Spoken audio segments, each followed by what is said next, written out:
নমস্কার বন্ধুরা, সাথীর খুঁটিনাটিতে সবাইকে স্বাগত। আজকে একটা নতুন রেসিপি করছি, কাঁকরোল দিয়ে একটা রেসিপি, দারুণ টেস্টি হয়। এবার দেখতে থাকুন কিভাবে আমি রেসিপিটা তৈরি করি। প্রথমে কালো জিরা ফোড়ন দিয়ে দিলাম সর্ষের তেলে, তারপর সমস্ত কাঁকরোলগুলো তেলে ছেড়ে দিচ্ছি। স্বাদ মতো নুন আর হলুদ দিয়ে দিলাম।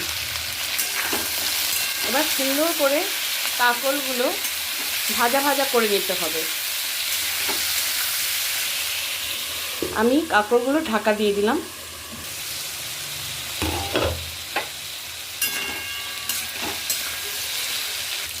এবার আমি 1 চামচ মতো শুকনো লঙ্কা গুঁড়ো দিয়ে দিলাম।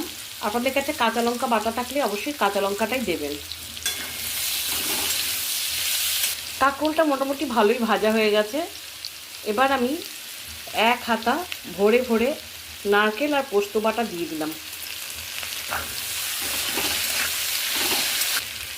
সামান্য জল দিলাম।